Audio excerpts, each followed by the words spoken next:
everybody back to season 2 of The Mandalorian. This is It Mod's review. So it looks a little bit different than how we did last year. Oh, how things have changed within a year. So as you can see, me, Turtledork, I am the Turtledork. I am with my fellow dork, Discodork. We are doing this virtually. Disco, what's going on, man? How you doing? I'm good, man. This is the way. This is the way, and this is the way that we're going to have to do this review cast for this upcoming season, for season 2 of The Mandalorian. So as we know, season 2 just dropped yesterday. As of this recording, we are actually recording on Halloween. Now I'm putting 2 and 2 together. I'm assuming this is your Halloween costume, D. Is this what you're doing? It's an excuse. Halloween is an excuse to put the Banff agent helmet back on once again. But I also felt like it was in line with The Mandalorian, wear the helmet because this is the way. That's right. Damn. So I'm not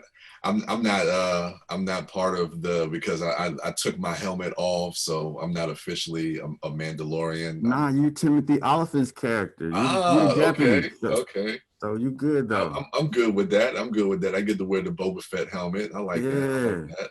Yeah, so let's go ahead and get into this, man. Season 2 of The Mandalorian. So this thing starts off. Or did you watch any of the trailers for this coming in? No. Okay, so the opening scene of this was one that they played in the trailer when he goes to like the little fight club. And he's looking for more of his kind. And so he talks with some of the people, and then he gets into that fight, and you see Baby Yoda, like once he does like the little thing with his arm that we saw in season 1, like, and then he closes like his little carriage, like that was all that was in the trailer. Oh, okay. So it was cool that they actually opened, like basically the cold opening of this season is what they played in the trailer.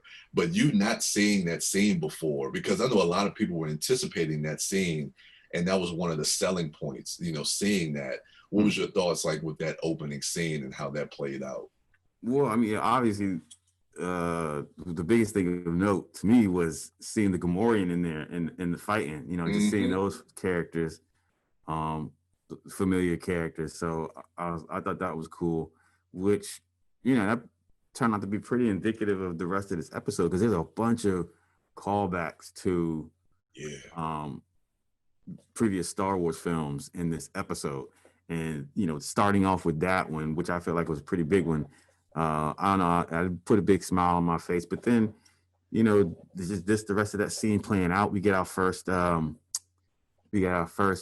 guest cameo role, and the guy that he sits down next to, the gangster dude, who they're talking, that's John Leguizamo. Okay, because I saw his name at the end of the credits and I could not figure out who he was. For a moment, I thought he was the bartender when he went back to Mos. We went back to Tatooine. I forget the name of that outpost that he went to. It's not Mos Eisley, but we'll get to that. But I thought he was that bartender because I was like, who is John Leguizamo? But okay, no, it was that guy. It was the guy in the opening in the beginning. Okay. Yeah, I thought that was a really, really strong opening. And even some of the fight choreography that we saw when he started to get attacked, that looked a little bit better. Because one thing from remembering with season 1, like it felt a little like tight, and this felt a little bit more fluid, especially with the Mandalorian fighting in that armor. I like some of the choreography in that as well. Yeah, I agree, and I think not only that, but the way that it was shot, coupled with the editing.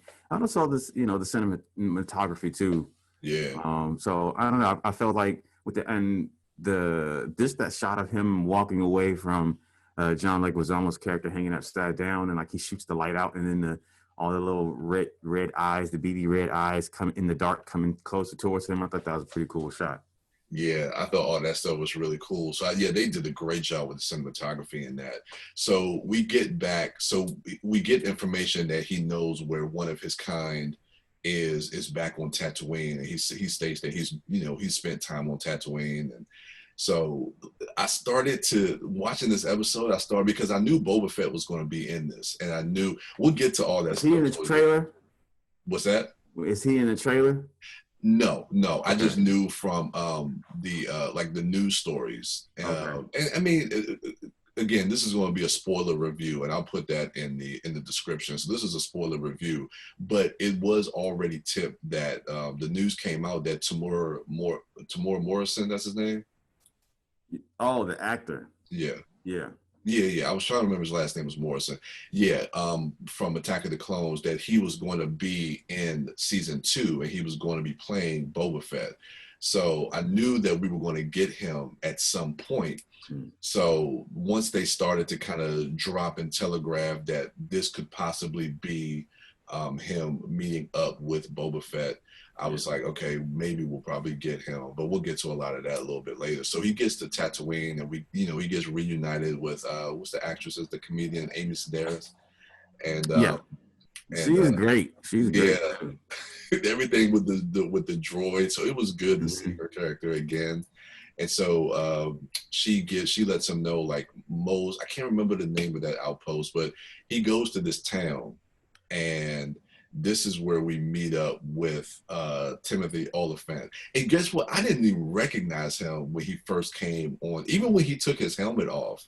Because when he was the way that he his posture to me has become so, I guess, iconic in my mind, because whenever I see him on screen, like, I can tell, if I don't look at his face, I can tell who he is by how he's standing and how he walks. Like, he has a particular type of I guess you would call it, I guess that's what they, swagger or whatever, but, like, I don't know, I can just tell. So when he had his helmet on, the way he was standing in the door, I was like, that's Timothy Oliphant. And then he starts to talk, and they have his voice kind of modulated, but I can tell, like, he has a particular type of drawl in the way that he speaks too.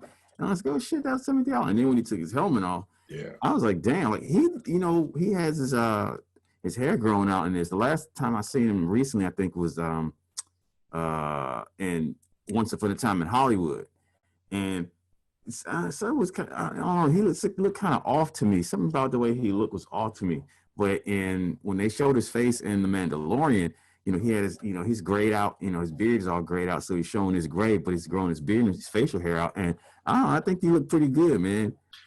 He looked awesome, man. I like I said, he ages really, really well. I thought he looked really, really good, and I thought he fit, especially, this being like a Western type of show, and particularly this episode. That's his wheelhouse. That's his wheelhouse. Yeah, coming from something like he Justified. loves these types of characters, Yeah, coming from something like Justified and Deadwood, which are two shows that I haven't watched, but I'm familiar that he kind of plays in that wheelhouse. And I know you probably watched, I think you watched both of those shows, right? Yep. Yeah. So to kind of see him, put him, for Jon Favreau to put him in this episode, I thought was a nice little touch to go ahead and do that. So they have Once Upon a Time in Hollywood, his character was a cowboy. What? I'm trying to remember him in that movie. He was the one that had the scene where Leonardo DiCaprio was flubbing the line, so the camera was going around him in the table. He's the cowboy. That's right. Okay. Yeah. I was trying to remember exactly, because he didn't have a big part, but I was like, I knew he was in that. Okay. I was trying to remember the scene. So yeah, he definitely knows this wheelhouse. So he has Boba Fett's armor, which I guess, we know that the Jawas are scavengers. So they had, I guess they had Boba Fett's armor from when he got sucked into the Sarlacc pit from Return of the Jedi. And so we get into a little bit of his backstory. I want to pull up his character's name if I can get, let me see here. What was Timothy Oliphant's character's name? The deputy? Yeah, the Marshal. Oh, the Marshal. My bad. Cobb Vanth. That's his name. Okay, yeah, Cobb Vanth. I got it here. So Cobb Vanth, he kind of tells a little bit of his backstory. But before we get to his backstory, him and Mandalorian almost have a standoff before this, what they call the Crate Dragon comes to the town. And I thought that was pretty, it reminded me of when I saw it, when I was watching it. This is why I wanted to do a reaction. It made me think of Beetlejuice. I was like, sandworms. Sandworms. I was thinking about that, and Tremors. Yeah. What'd you think of that scene, man? I really like that. At first I didn't know what was going on. I thought one of the big sandcrawler vehicles was coming up, pulling Mm, up. And I was like, what the hell is that? And then like, because the scene starts like you say, they're about to have themselves a showdown, and then everything starts to shake, and they step outside, and they're looking around. You don't see anything, and again, I'm thinking like, okay, one of these vehicles is about to roll up or something, and then they make it more visually evident that something's coming out the ground. It's coming from the ground yeah. underground, and when it rolls past, I don't know. I thought that just introducing that as the thing that will be progressing the story forward for this particular episode. At first, I wasn't sure how I felt about it, but it's become evidently clear what the Mandalorian is doing as far as it's formatting the narrative over, its seasonal narrative or whatever, because you have these standalone type feeling episodes that don't maybe tie into like any overarching storyline. But at the end of the day, like if I just look at the episode on its own merit, I mean, regardless of if I would want it had to have connected to, you know, um, the final shot of the last season. What we got was entertaining in and of itself, and so I don't know. I like the introduction of the album because that leads to some pretty incredible VFX work later on in the episode. Yeah, it does, man. And going to your point, like I thought about something you said last season that I noticed about the Mandalorian, and I was thinking about that watching it this episode was it feels like what you call like side missions in a video game where okay, at the end of season one, we knew that his mission or the story in season two was going to be that he needs to return the child, baby Yoda, back to his people. And so we know that going into season two, that's going to be the through line, hopefully going towards the end of the season and maybe even into season three if they carry that over. But they always have like these little side missions that kind of stop them, to do like these other things. But I think it's always continually propelling the story forward because we're getting introduced to new characters that seem like they're going to be part of the show moving forward because they did that with Cara Dune's character with Gina Carano last season, and I doubt you don't bring Timothy Oliphant in for one episode, so I'm pretty sure that we're going to see his character at some point again, and he's going to play a pivotal role or some type of role moving forward in the through line story of season two. So that excites me as well. But I was thinking about what you were saying about how they go on like these little side missions. Yeah. Yeah, so we get that, and then so they team up. They decide to team up, which I always like seeing that, and I definitely wanted to see, Timothy Oliphant. Let me call him by his character's name, Cobb Vanth, and the Mandalorian team up. So this is when we get a little bit of his backstory when they're riding on and a little nod to episode one, The Phantom Menace. He's actually riding an engine of a pod, Yeah. like the pod race. Yeah. So I like that as well, kind of tying into like the whole scavenger thing with the Jawas and, kind of, rigging that up to have his own like speed bike or whatever like that. So I thought that was kind of cool too. But he starts to tell the Mandalorian about his backstory, about what happened when the Empire fell at the end of Return of the Jedi, when the second Death Star blew up. And then like I forget what he called those people. They're like raiders or something that came into that town and took Asking over. Raider. Yeah, Mm-hmm. and so I thought that was interesting to get a little bit more of his backstory, and not really make him sympathetic or a sympathetic or empathetic character, but you do kind of side with him because he's not really an antagonist. Even though when he comes in with the Boba Fett armor, you think that he's going to be an antagonist to the Mandalorian, Right. but they kind of subvert that a little bit, and I like that you get a little bit of his backstory. What you think about that stuff? Yeah. No, I agree. I'm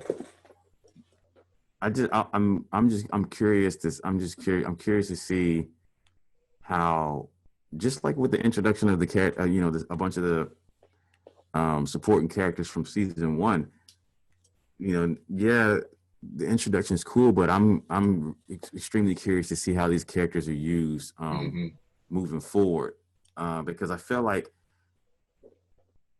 part of my criticisms of the first season is there were some characters that were introduced, but I feel like if they were used later on in the narrative, I don't feel like they were used well enough. I would have liked to have seen them more.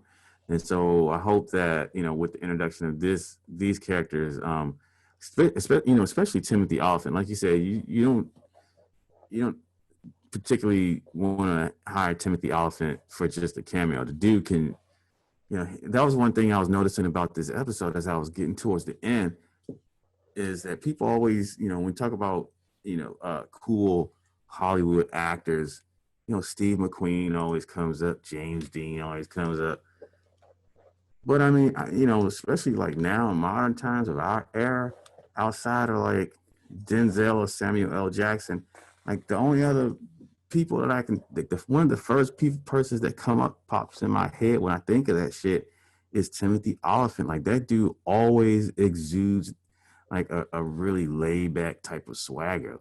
Because the way he plays these characters is one of the charms, and at the same time, one of my, I don't want to necessarily say criticisms of it, because I enjoy watching him be, it's his thing. Like it's his, like in each of his characters in his movies, I can see it just about. Like I can't remember him in Scream, so I can't necessarily say what his performance was like in that movie.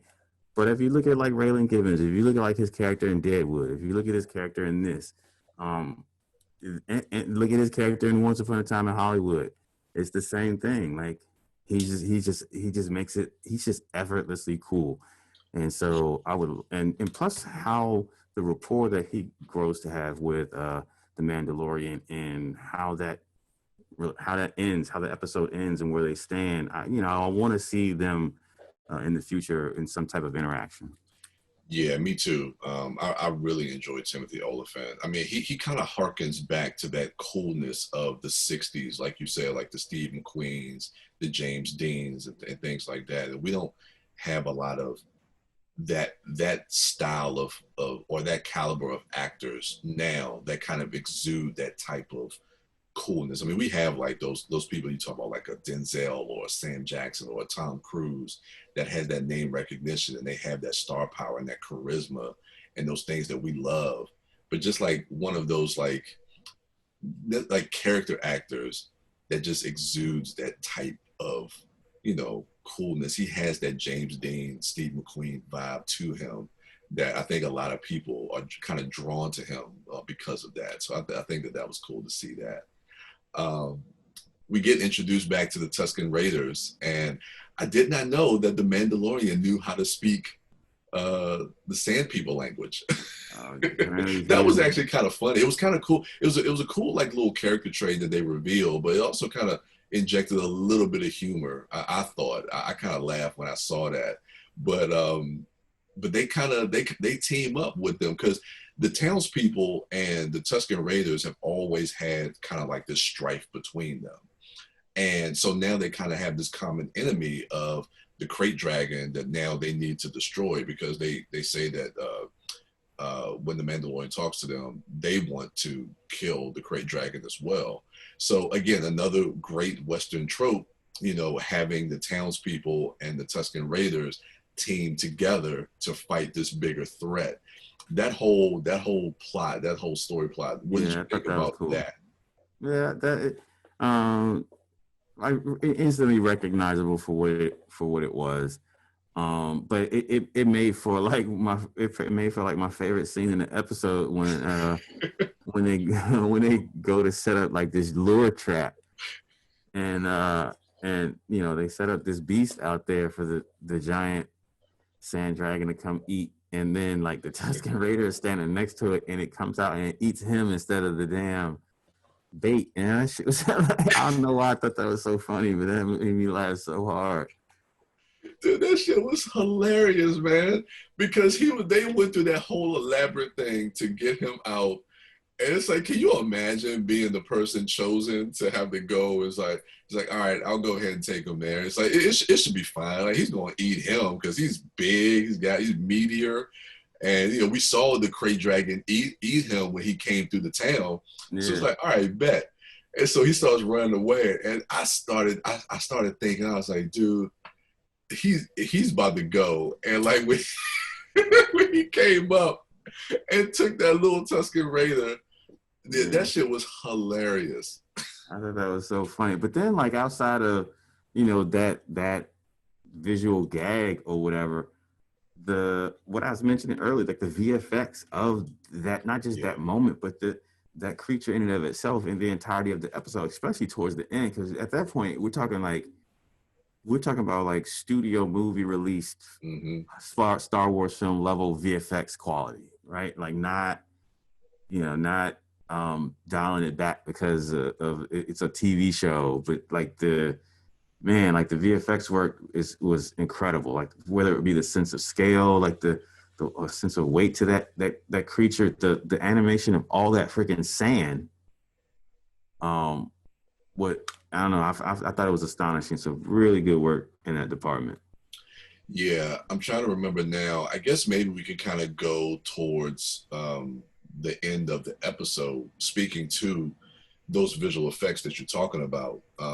Because like you were saying, I thought a lot of that stuff was astonishing, the way they were able to kind of put all that together, especially that last sequence, that action set piece where, they try to set up this trap with the bombs, with the explosives, because one criticism I have is the fact that when they were starting to set up this trap for the Krayt Dragon, now the Krayt Dragon, when he travels under the sand, he's deep in the ground. They bury, and because they were these explosives, they were trying to get him to come out of the Sarlacc pit because he's resting in this abandoned Sarlacc pit. So when he comes, like when they're burying these bombs, they only burying these bombs like 2 feet under the ground. I'm like, you got to get that underneath him so that when he comes out, I was like, you weren't even burying these explosives that deep. That's like a minor little gripe, but it was just something I noticed. I was like, y'all need to bury this shit a lot deeper than what y'all doing. Y'all literally just put this like right underneath the surface of the ground. That's not going to do shit. Yeah, well, I mean, their hope was that when he comes out of the cave, he's above ground, right where they buried it. Look, my watch right here is where they buried it in the ground. Their hope was that his head comes up above ground, just above it, so they can blow it. Okay, all right. I don't think their hope was for them to detonate it while he was underground out there. Their hope was they wanted him to come out, because that's why they said, like, that's why he was waiting to, when he was withdrawing back into the cave, he was like, not yet, because it was still up under him. They just wanted it in the right position. Okay, yeah, you're right. All right, just something I noticed. Po-pos, man. Baby Yoda was cute as fuck. I know, but we didn't really get a lot of Baby Yoda, which I like. Yes, we did. You know what? Here's the thing. You think they showed a lot of Baby Yoda? I was like, all right, y'all trying to do too much now, because they going out. It felt like they going out their way to make this motherfucker extra cute. Like, he got him doing like too much cute shit now. Well, I mean, as far as him playing a pivotal part of the episode, they're not relying so much on Baby Yoda for this particular episode. But you're right, his cuteness does kind of take over the show. Come on, dude. I know. It makes me want a real live Baby Yoda. Like, I don't just want a doll. Like, I want like a living, breathing Baby Yoda. It's too cute. This shit, I feel bad. I have to like look at a picture of my daughter or something to snap out of it. Like, come on, man, it's the other cute shit in the world, dude. I know, man. Oh, man. So when you're talking about when he pulled like his the Mandalorian pulled the joint out, he was getting ready to pop off. Baby Yoda hit the little button on his little thing and closed the canopy. I thought that was cute. Yeah, that's the part they showed in the trailer, because he looked over and saw it, and he hit the button and then it closed up. Yeah, that. Like, okay, you too cute, man. And then, or when they first introduced the Sand Dragon, and he hops in the urn that he was drinking out of earlier, or had his mouth on. They had him chewing on stuff like in the background. They'll cut to him. or have him peeking around corners like, what y'all doing in here? One thing that I noticed is like when he's riding with Mando on the speed bike, and he's like enjoying that shit. He's like a little dog sticking his head out the window. Yeah, I'm now at this point, because first season when they introduced like that story element of Baby Yoda and him, going to be just traveling with Mandalorian. Obviously people were making comparisons to Lone Wolf and Cub, but I feel like this episode went even more towards feeling like that, in that, especially because in Lone Wolf and Cub, when Daigoro, like he's not just sitting in that cart, right? Like he does like a bunch of interesting stuff outside of that cart, or even while he's in the cart, he's doing stuff to make him like a full-fledged character, to give him some depth, and not just have him just be a MacGuffin for Ogani Ito. So I like that. I like that they're doing that with this episode in the season, but at the same time, like, motherfucker too cute. He is, man. He is. So he comes out. They shoot like these long spears to try to like rope him in. But I thought that was a really, really cool action set piece towards the end. But then the Krayt Dragon kind of gets the best of them, and then like Mando and Cobb Vanth have to kind of improvise. So they use their jetpacks. They try to fly up, because the Krayt Dragon, he retreats, and then he goes like to the top of I guess that's the Sarlacc pit, or he goes to the top of it, and like he's spitting out like this green ooze.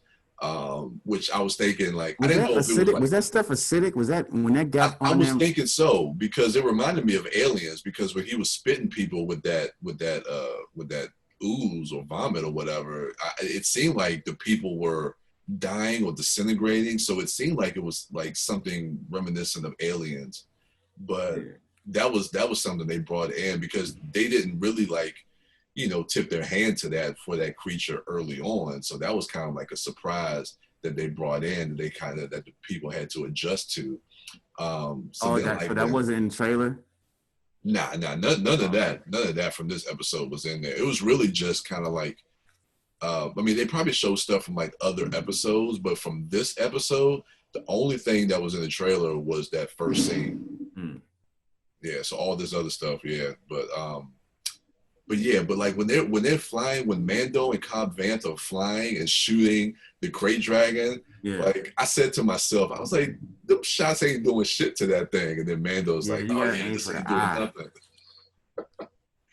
But he had like some extra explosives that were on that. And forgive me for the Star Wars fans, I don't remember what that big creature thing is, but they had some extra explosives. So Mando improvised, and the Krayt Dragon ended up swallowing him with the bombs. And he even said to Cobb Vanth, he was like, take care of the child, assuming that he was going to basically sacrifice himself. But I thought that was a cool sequence, because we all kind of knew what was going to end up happening. He was going to explode it inside of the Krayt Dragon, which he ended up doing. But I love that shot when he flies out of his mouth, and you get that overhead shot. Going to your point about the visual effects, I thought that was astounding to see that whole sequence, and even the effects of that. Like, what'd you think of that whole sequence? Yeah, I thought it was good. From the staging of it, the score, accompanying everything, like it just lent itself to, everything that was going on, like just the energy of the scene, but also the cinematography, and but just that act, because when he makes that play and he gets swallowed, I'm like, all right, well, he has the detonator, he has the bombs in there with him, and he's in there with the explosives. The whole point is to detonate that while it's inside the creature. So how is he good? Like, how I know he has to survive, because this is only the first episode of the season. Yeah. So I was like, but I couldn't figure out like how I couldn't figure out how they were going to explain that, because I thought that they were going to just explode the bomb. I thought the show was going to explode the bomb, like, without showing him fly out. So my whole thing was, how are they going to explain like how he got out? I couldn't wrap my head around how they going to do this shit. But then like what they did with it is, I thought was great. And, just showing Mando make that play, I feel like goes another step into just establishing his character, as the Mandalorian, like not just a bounty hunter, not doing stuff for money. We already see him exhibiting a lot of selfless traits and attributes, and just taking on, the task of escorting Baby Yoda to his people. Yeah. And so I just felt like him, firstly being open to working with him and not being resistant to that, to work towards a common goal, someone you have differences with, but then also to make that, that self-sacrificing play. Again, just goes another step into establishing the Mandalorian as a character with some type of depth and moral compass. Absolutely. I agree. I mean, like I said, we've seen a lot of that from season 1 when he has to make a lot of those selfless acts and sacrifices. And that continues with that character in this season as well. We see in this first episode. So this to kind of wrap it all up. So Cobb Vanth tells Mando that, okay, if you help me with this and we can kill this great dragon, I'll give you the armor, this Mandalorian armor. So at the end of the episode, they have their little goodbyes, and he even says, I hope our paths cross again, which I'm assuming and I'm hoping that they will. And he gives him the armor. And then and this is when I kind of knew that I said, we got to get something with Boba Fett. And I knew Tamora Morrison was in the show. And I was like, and at this point, I'm like, we're going to see Boba Fett at the end of this episode. They got to at least tease that. And sure enough, when he's riding off, we get that last shot of Tamora Morrison as who we're assuming, and he is on IMDb, I'm looking at it here, as Boba Fett, with no armor, of course, and watching Mando from the hills or the top of that hill, and he walks off, and we could see a little bit of his face, and we could see his face is a little scarred. But I think that's so fucking cool, man, to be able to see Boba Fett, who we haven't seen since, was it Return of the Jedi when he got killed? Yeah. And when he got swallowed, you mean? Swallowed up. Yeah. But I just think that was so cool. And to bring Tamora Morrison back from Attack of the Clones, because of, everything. And it's going to be interesting moving forward. And I don't really want to give too many predictions, but what they do with the Boba Fett character, because we saw a young Boba Fett in Attack of the Clones, but we know that Boba Fett doesn't like Jedi because Jedi killed his father, but we know that the child Mandalorian is returning the child to the Jedi, because they'll be the ones that be able to help return him to his people. So I wonder, moving forward, are we going to see, and it feels like there's going to be a little bit of he's going to be a little bit of a foil for Mando, moving forward, because I don't see initially. Yeah, but I don't know, man, because once Boba Fett realizes what Mandalorian is doing and what he has to meet back up with the Jedi, knowing Boba Fett's history, I don't know how that's going to play out. It's going to be. You have to give Boba Fett a character arc. You have to give him a character arc. You have him start out in this way. Yeah, I don't like Jedi, but as you to entertainingly develop that character, make it interesting, and to have Baby Yoda serve a purpose, or Mandalorian serve a purpose, have them do something and exhibit their true character and traits that changes Boba Fett, that changes his perspective and view. Oh, I hated you because you did this, but you've shown me that I don't have to hate you. So I felt like, initially they're going to make him bump heads, but, Boba Fett, I'm curious to see. I'm curious to see how that storyline plays out. But what you think, Neil, did you, not seeing anything, and I'm assuming you didn't know any of the news that Tamora Morrison was cast, or you haven't seen any trailers, How they? I had heard that news Oh, you did?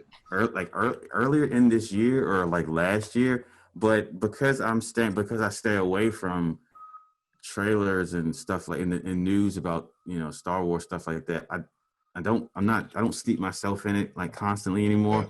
So like I had forgotten about it, and I had forgotten about it all the way up until I see Boba Fett's armor, Okay. and then I was like, oh shit, okay, he's going to be in the show. That's right. And at that point, I was like, all right, well, it's just a matter of time before he pops up in the episode. Yeah. So How'd you think that last scene played out? Did you like the way they used it in this episode? I thought it was fine. Me personally, you know, I don't know that they need to. I would have been okay if they had never reintroduced Boba Fett, if they never brought that character back. But now that I saw his armor and then I see Morrison, I see him there, like, okay, Boba Fett it's cool that Boba Fett's back, but I just hope that I hope it serves the narrative of the Mandalorian's show, in a forward moving way, as opposed to just being a nostalgic Easter egg. Because if not, then it was a Yeah. wasted. It's a wasted return because he's too cool of a character. And that's the other part. Like because he was such a cool looking character, we wanted. Me personally wanted justice for him because I didn't like the way he went out in Return of the Jedi. So they bring him back. I want them to they have an opportunity to not just have him be a cool looking character, but to Yeah. actually give him that cool character just do with some good story contributions and stuff like that. So Cool. Yeah, I agree. I thought that they used the nostalgia of the original trilogy to a really good use to actually serve the story. So I'm just again, we don't know what's coming, but I'm hoping they continue that and they actually pay off a lot of the stuff instead of just having it be like something cool that you see that you knew as a kid, that you actually take this stuff and use it purposefully, moving forward. So I'm excited for that, man. But yeah, I thought it was a really strong episode, especially for a season premiere. Probably one of the better episodes if we're looking at all the episodes collectively, even from last season. Even though I do like the season finale that Taika Waititi directed. I think that episode 8 and this one, chapter 8 and chapter 9, probably are my two favorite episodes. But I really enjoyed this episode a lot. yeah, same. I don't know. So all right, it's setting the bar pretty high, man. You come out the gate smoking like this, you got to keep up the momentum, and I hope that the show can follow its current trajectory where this episode leaves off, and maintain that throughout the season. Yeah, hopefully, man, because you know how these Star Wars fans can get. They'll be all right. They'll be all right. They will. They'll be all right. All right, guys. So yeah, this was our first of the virtual Mandalorian reviews. So get used to this. I'm actually kind of excited. I just like messing around with technology. So this is actually kind of fun to do it virtually. And I was a little nervous to see how this was going to turn out. But we're not doing it live, but we are recording, and then we'll post this up to the YouTube channel. So yeah, definitely go ahead and follow the Disco Dork at the Disco Dork on all social medias except Twitter, right? Yeah.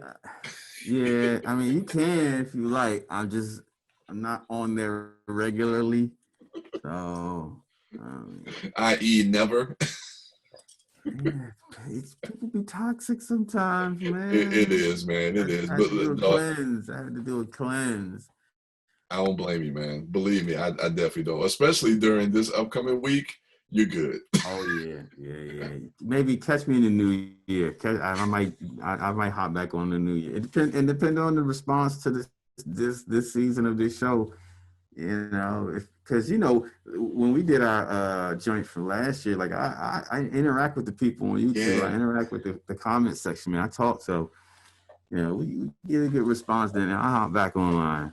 Oh yeah, no, absolutely, man, absolutely. So yeah, definitely follow at the Disco Dork. Follow our other dorks at Sidewalk Siren on Twitter and Instagram, and at Mouth Dork on all social medias, and at WB Das on Instagram and Twitter. I am the Turtle Dork. You can follow me at the Turtle Dork on Twitter, the Turtle Dork 1 on Instagram, and Brian William Young on Facebook. We will be back again next week for episode 2 of season 2 of The Mandalorian. I'm excited, man. I'm excited. And then we're gonna roll into WandaVision, man. We're gonna keep this thing going. We're gonna have more reviews. So WandaVision is gonna be next. So I'm excited, man. So all right, guys, that's gonna do it for us. And until next time, we out.